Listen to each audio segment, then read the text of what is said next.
Spine stretch forward, one of the Pilates moves that I think we all love to hate, because it's a reminder that we all sit like this, kind of slouched, and it's this part of your back, mid to lower part of the shoulder blades, that gets rounded, and this part of your body that gets dropped, sunken, the chest bone, which means the fascia around here gets really tight and quite sticky, and it just feels like it can feel very sore and very tender when you touch this area, which means you tend to breathe a little bit more in your shoulders. So sometimes if your shoulders are hurting, your neck's hurting, not really that's the problem.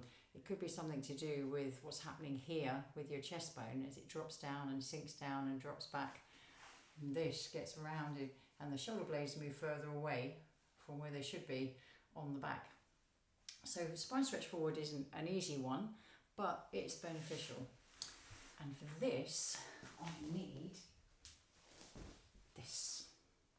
So if you find it tricky to sit on your sit bones, use a rolled up blanket or a rolled up towel, and you're going to sit on the front bit, okay, because you're going to face that way, so you can see what I'm doing. If you sit on the whole thing, it doesn't really do anything at all, but if you roll it up so it's like a bump, got a big roll there, and you sit on the front bit, so you've got your sit bones on it, look what it does to your pelvis. Ooh, it tilts it, so you're not sitting slumped like that, but you're sitting forward of it like that. So you're on your front of your sit bones or right on top of your sit bones. If you're on the back of your sit bones, you'll be slumped like that, and all this will be pushing down and pushing back and putting pressure on your pelvic floor, putting pressure on your organs and making your shoulders feel a lot worse. Your head will drop forward and your neck will feel tight, your jaw will feel tight. Your breathing changes, and that changes a lot of stuff going on in the liver and in your gut. So let's get back to the spine stretch forward. So you want to be, before I go off on a tangent, so you want to be right on top of those amazing sit bones. And when you're there, your spine can sit, excuse me, on top of everything else. The head can sit on top of your spine, and you just feel that length in your spine. So imagine you're sitting up against a straight wall. So you've got this part of your sacrum against the wall, your mid-back and the back of your head. The only gaps are at your neck and at your lower back, opposite your navel. So if you put your hands on the floor, if you drop your chin down towards the chest and start to roll down, as if it's a ball rolling down the front of your spine, as if your forehead is going down between your knees, and the fingertips just slide along the edges of the mat, and then you come back up. There you go. Drop the chin, slide the fingers along the mat as if the forehead's going towards your knees, and then come back up.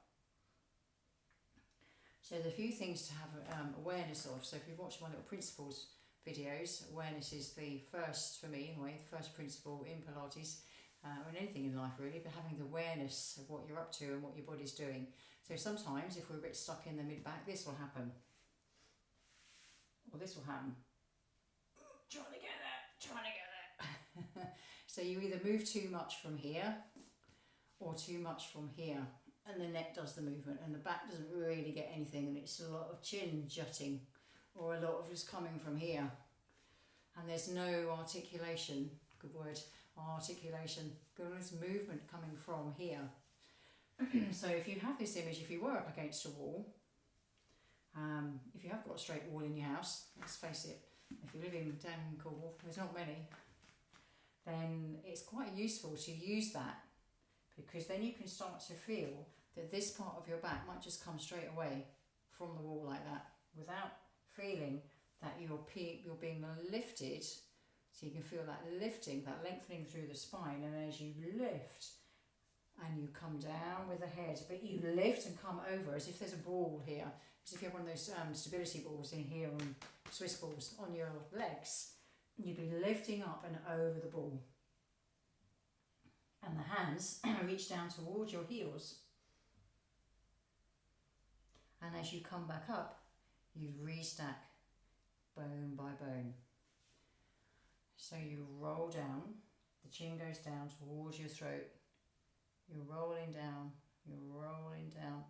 lifting and rolling down. It's really quite hard to get your head around what's going on, and then come back up. So you're trying not to let your shoulders come up towards your ears. Now if it's tricky with the hands on the mat, you can put your hand on the legs and you can slide the hands down the legs if you're reaching for your toes, which is quite a nice thing to do. Yeah, hands along the legs is nice. And then if your knees are bent like this, you find that uncomfortable, stretch one leg out as you go and then come back up, and then you can change legs.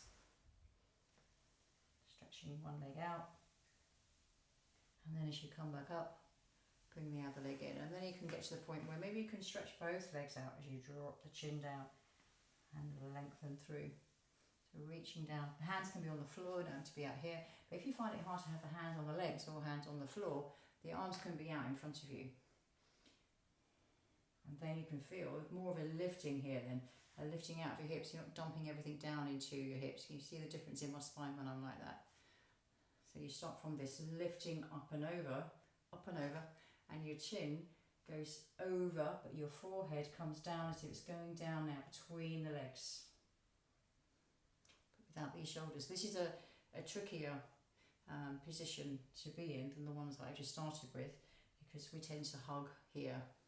So have this feeling that you're lengthening through your little fingers, so it comes from here, picking up, lengthening, so the armpits are reaching with your fingers. Bending the knees if it feels too tight. Can you see now I have more movement, and I'll be able to lift out more because I was tucking under. Be able to lift out more from my mid back then, if my knees are bent. And that kind of teaches you, spine stretch forward, it kind of teaches you then little lessons in, where is my posture, where is my spine, where are my shoulders, how am I sitting, how does that feel for me? And then you can get into, it starts to change your perspective when you're sitting at a laptop, at the screen, even watching the TV in the evenings.